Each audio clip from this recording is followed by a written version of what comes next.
My wife will be gone by tomorrow. During our honeymoon, I woke up in the middle of the night to overhear my husband secretly having a terrifying conversation on the phone. Trembling with fear, I dared to peek into his smartphone to find out what he was talking about. What I found was beyond belief. Knowing of my husband's plan, I took his passport and flew back to the States on my own. As I was planning to utterly destroy him, someone suddenly approached me. My name is Karen. I'm just an ordinary office worker in New York. I met my husband, Brian, through mutual friends. We hit it off after a few dinners out, and after dating for a year, we just recently got married. Brian is handsome and has a really kind personality, but there was one major problem. This happened one day just before our wedding. I'm home. Normally, Brian gets home from work later than I do, but on this day, I had to work late, so I got home after him.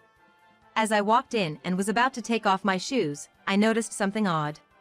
Were these shoes always here? There were not only Brian's work shoes, but also a pair of women's heels. Could he be cheating? I thought. Listening carefully, I could hear muffled voices. It was a man and a woman talking, and I immediately recognized Brian's voice. I couldn't make out the entire conversation, but I could hear a woman's voice laughing along. In the spur of the moment, I started recording with my smartphone and burst into the living room. Huh? There was Brian and my mother-in-law. Oh, welcome back. Karen, welcome home. Sorry for intruding. Relieved that it wasn't an affair, the living room scene was still quite bizarre. Boxes were piled up everywhere. Confused, I asked, "What's with all these boxes?" Brian responded, "Oh, these? We're moving." My mom came over to help pack. I was so confused I felt like my brain might explode. Moving? Where to? I never heard about this. Oh, Brian. You didn't tell Karen? Sorry, I've been so busy with work. I'm so sorry, Karen. I told him if you're gonna get married, you should move into our house. It looks like Brian didn't mention it to you. Live in her house? I was more confused than ever. I was looking forward to starting our newlywed life together, just the two of us. This is a huge deal. I have to put a stop to this. So, I said, I haven't been told anything about this. I can't just agree to something decided without me. But then they said, it's normal for newlyweds to live with their in-laws, you know? If you can't, maybe you should reconsider the marriage. Mom's right. Plus, I'm used to my house. It'll be easier for you too if anything happens. Two birds with one stone, right? With my mother-in-law present, I couldn't argue with Brian, and it was decided that we'd move into his parents' home. Turns out, Brian is very much a mama's boy. In retrospect, had I been more assertive back then, maybe things wouldn't have turned out this way. Living with my in-laws was incredibly tough for me. Ever since we started living at my husband's parents' house, his mama's boy tendencies accelerated. The first person he'd ask for anything was always Mom. While my mother-in-law took care of most of the cooking and household chores, the rare times I made dinner he would say, "My mom's cooking tastes better." Perhaps my mother-in-law enjoyed being relied on by her son because she did everything for him. My father-in-law would just turn a blind eye to this behavior and not only ignored me but wouldn't even look at me. Sometimes, when I tried talking to him, he'd just brush me off. I constantly questioned my place in the household. The biggest concern for me was my mother-in-law's extravagant spending habits. After moving in, I realized she adored branded clothes and bags. Every time her favorite brands released something new, she'd buy it. Every release, she'd approach me saying, "Karen, I really want this, but I'm a bit short on cash right now. Could you maybe lend me a little?" Even though I thought she shouldn't buy it if she couldn't afford it, since she did all the cooking and cleaning, I couldn't object and just gave her the money as asked. Thanks to this, the savings I had accumulated since my college days were nearly gone. When I tried discussing this with my husband, he just said, "We're living here rent-free, so don't complain. It's not like I chose to live here." Still, the reason I didn't leave was that my husband, for all his faults, genuinely cared for me. Whenever we both had a day off, he'd take me out on dates and he had even planned our honeymoon. Living with the in-laws was tough, but I kept going, holding on to the hope in his kindness. Finally, the day of our honeymoon that my husband planned arrived. Our destination was Italy. It was a dream come true for me as I always wanted to try authentic Italian cuisine. The thought of traveling abroad with the love of my life made me so excited. However, my excitement for the honeymoon turned into a nightmare due to one thing my husband said. It happened late at night. I woke up wanting to go to the bathroom and noticed my husband wasn't next to me. Assuming he was also in the restroom, I approached and heard him speaking on the phone. Who could he be talking to at this hour? Listening closer, I heard some shocking words. My wife's gonna be gone tomorrow. What? Don't worry, Mom. I've got it all planned. I'll get back to you. It seemed he was talking to my mother-in-law. But what did he mean by gonna be gone? Fearful, I quickly returned to bed and pretended to be asleep. After a while, my husband came back to bed and soon began snoring. Making sure he was asleep, I stealthily took his smartphone and headed to the bathroom. Luckily, he didn't have a password on it. As wrong as it felt, given the circumstances, I had to look. Opening his messages, I found a terrifying plan detailed in the chats with his mother. They were scheming to take my life for the insurance money, which my mother-in-law intended to spend on branded items. The fear was overwhelming. I couldn't believe that my husband, who had always been kind to me, was plotting this with his mother. I took photos of their conversation with my own phone and returned to bed. The rest of the night, I was too frightened to sleep. As dawn broke and transport services started operating, I realized I needed to leave for my safety. Gathering only my belongings, I decided to leave the hotel on my own. Just as I was about to leave, I spotted my husband's passport on the desk. A good idea just hit me. I took my husband Brian's passport and left the room, in an attempt to strand him abroad. I then headed to the airport, boarded the plane, and returned to New York ahead of him. Throughout that time, Brian kept calling me relentlessly, but I ignored all his calls. Once back in New York, I began preparing to take revenge on my husband and his mother. Since I was living with his parents, I couldn't return home. So, I based myself in a relatively cheap hotel in the city, gathering more evidence and contacting lawyers. I also made occasional visits to our house when his parents were out, sneaking out some of my belongings bit by bit. Brian continued to reach out, but I kept ignoring him. A few days of such life passed, and I was at his parents' house fetching my belongings. His mother, Karen, was at her knitting class, and his father was out golfing. I figured they wouldn't be back for at least 2 hours. As I was packing, I suddenly heard, "Huh? Karen?" I turned around to find my father-in-law standing there. This wasn't good. Brian and I were supposed to be on our honeymoon in Italy until today. "What are you doing here? Weren't you two supposed to be on your honeymoon?" What should I do? What excuse could I possibly give? Should I be honest about why I returned to New York alone? But what if my father-in-law was in on whatever scheme Brian was planning? These thoughts raced in my mind. Seeing my confusion, he said, "It might be better to talk over a coffee. How about we go to a nearby diner?" Not wanting to be there when my mother-in-law returns, I agreed to his suggestion. Once we sat at the diner, he quickly asked, "So, why are you here when you should be abroad? What happened to Brian?" I was hesitant to tell the truth. If he was in on the plan with her and Brian, everything I had worked on would be ruined. "Didn't your wife tell you anything?" I asked, trying to gauge his knowledge. Looking puzzled, he responded, "I haven't heard a thing." His reaction suggested that he genuinely didn't know anything. Believing him, I decided to lay out everything to him. "Are you aware of this plan?" I then showed him the printed messages exchanged between Brian and my mother-in-law. His face was one of sheer shock. "No way! I've seen them whispering together a few times, but I never thought they were plotting something like this." It seemed like my father-in-law really didn't know. "Yes, when I was over there, I overheard my husband talking on the phone with his mom, and that's when I found out. I got scared, so I returned to the US on my own earlier." "I'm so sorry. My wife really owes you an apology." "Please don't apologize. You haven't done anything wrong. As for the future, I feel terrible asking this of you, but I'm thinking of divorcing Brian." "That's completely up to you, Karen. I'm truly sorry, especially since this should have been a happy time as newlyweds." He apologized to me many times. I used to think he was avoiding me, maybe even disliked me, but he spoke to me with such kindness and concern. Despite him being such a good man, I can't fathom how his wife and my husband turned out the way they did. While I was thinking about this, he shared a story with me. "Karen, you've been forced to buy branded items for my wife, haven't you?" "Well, yeah, I have." "You know, it might have been my fault." "Excuse me?" "Well, it was shortly after my wife and I got married. I gifted her a designer handbag for her birthday. After that, she became totally obsessed with designer brands. Even at this age, she keeps wearing those expensive brands. I kinda wish she'd dress more age-appropriately." "I see.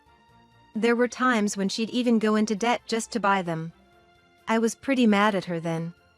I never imagined she'd ask you to buy stuff for her now. I'm really sorry about that." I had no idea that my mother-in-law's obsession with brands had such a backstory. Still, I couldn't forgive her for what she'd done. "It's not your fault. She continued her habits even after you got mad at her. She's the one to blame." "Right. By the way, how's Brian doing? He was supposed to be back by now, wasn't he?" About that." "Oh no." I wondered how he'd react knowing that his son was stuck overseas. But I had come this far, I had to tell him everything. "Actually, I took Brian's passport with me when I came back to the States. So, he won't be coming back for a while." "What?" "I'm sorry. I know it's wrong, but it was the only way to smoothly proceed with the divorce." "I see. Well, since you live with us, I guess it's understandable." "So, that's what was going on." "Did something happen?" "No, just remembered the day you returned to the US. I overheard Brian talking to my wife on the phone." According to the father-in-law of Brian, for a moment, seemed panicked without me, but he later said that things would work out if I just disappeared. At the time, he had no idea what they were talking about, but now it made sense to him. "I understand the situation. If you're okay with it, I'll support you, Karen." "Really? Thank you so much." While we were talking, my phone suddenly rang. It was from Brian. Given the time, he probably realized his passport was missing. I finally answered the call. "Hello?" "Oh, Karen. Thank God you answered. Where the heck are you? I've been worried sick. But I'm just glad you're safe." "I'm sorry for making you worry. I had an urgent call from my family back home and had to return. Things got so hectic that I couldn't get in touch." "I get it. But hey, have you seen my passport? I was gonna return today, but I can't find it." "About that, I accidentally took your passport with me when I rushed back." "What? So what am I supposed to do?" "You should be able to get a replacement passport there. It'll probably be faster than me sending it to you." "A replacement? What about my job?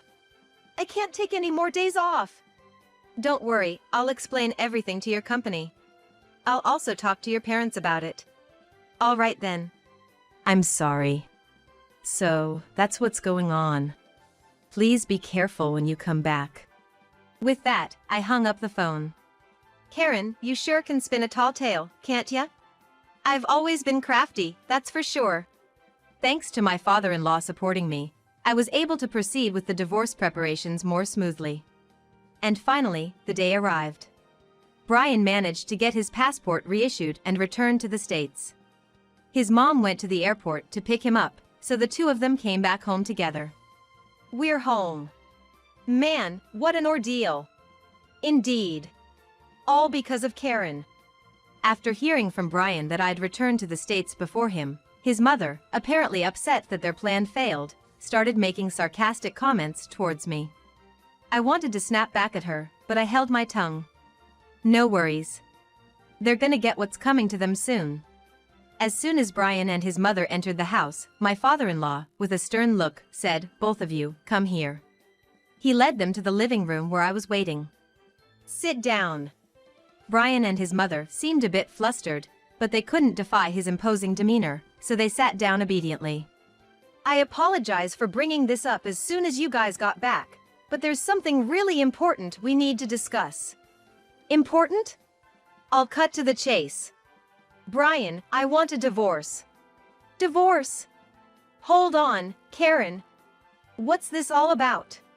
You trap my son in Italy and then demand a divorce when he comes back? There's a limit to being unreasonable. Unreasonable? Aren't you the unreasonable ones here? What do you mean? Oh, so you're playing dumb now? Can you explain this then? Saying this, I showed them pictures of the messages exchanged between Brian and his mother. What's this? These can be easily fabricated these days. This isn't valid proof. You're right. This might be weak as evidence. But what about this? I then presented a voice recorder. Pressing the play button, the recording of a phone conversation between Brian and his mother played. My father-in-law had recorded it for me. Since his wife is hard of hearing, she always turns the speaker volume to the max during calls, making it audible throughout the house. My father-in-law took the opportunity to record them. The conversation revealed that since I had safely returned to the US, their scheme had failed. It also included the disappointed voice of my mother-in-law and my husband discussing their next move. You can't deny this now, can you? Wait, Karen. Please reconsider the divorce. I only did what my mom told me to.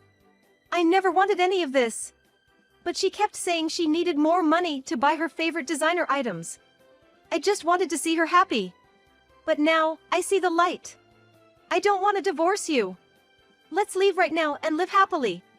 It's not too late, right? I was utterly dumbfounded by his words. How on earth could he come up with such a delusional fantasy in his head? You know, I've always thought this, but you really need to stop with the whole mommy thing. It's super creepy. I get that you want to please her, but trying to get rid of your wife and using the insurance money to buy her fancy stuff? No way I'm staying with someone like that. Just the thought gives me a headache. Brian looked utterly defeated by my words. In any case, I will definitely be seeking a divorce. Plus, I will also ask for reimbursement for all the designer items you bought with my money. What? But then I won't be able to buy designer items. Even after all this, she still seems obsessed with designer brands. I'm truly dumbfounded by this mother and son duo. Enough is enough. Suddenly, my father-in-law interjected. All you care about is yourselves. Do you realize how terrified Karen has been because of your actions? Are designer items really worth it to you, even if it means using someone else's money? Do you realize how much trouble you've caused her? The two of them were taken aback by his outburst. Thanks to him speaking up for me, I felt a bit relieved. But my revenge wasn't over yet. Wait a sec. When did you find out about this? On the first night of our honeymoon in Italy. I overheard you talking to your mom in the middle of the night. So, that's why you flew back to New York the next morning. You didn't tell my company about this, did you? You're finally catching on? Well, you'll know the answer to that soon enough. Just as I said that, Brian's phone started ringing at the perfect timing. It's from the company. You gotta be kidding me. Hesitantly, Brian answered. Hello? What? Fired? No, wait. It's all a misunderstanding. Before he could explain, the call seemed to have been cut off. Just so you know, I've already provided evidence of this to your company. Having lost both his wife and job, Brian seemed drained of energy and slumped to the floor. So, from now on, let's communicate through my lawyer. And stay out of my life, okay? And just like that, our newlywed life came to an end. The story didn't stop with the divorce. My lawyer, whom I'd been consulting with, told me that even just plotting to kill someone was a crime, so I reported the matter to the police. While they weren't arrested, both of them had to pay a hefty fine. Thanks to having a criminal record, Brian struggled to find a new job, and Karen became the talk of the town. Moreover, to pay for the damages and alimony, almost all of the designer goods Karen had hoarded were sold off. The only thing left was a purse, a birthday gift from her husband. From now on, the household finances will be managed by her husband, and Karen's pocket money would be reduced. Seems like they got a taste of their own medicine. As for me, I'm living alone in a condo in Manhattan. While I did divorce shortly after getting married, I didn't feel lonely at all. Rather, I felt liberated. If possible, I'd never want to live with someone else again. Sure, living alone has its challenges, but not having to constantly be wary of someone else is more than worth it. And no more dealing with Karen's money grubbing. I've started saving bit by bit, hoping that someday, I'd find happiness with someone else.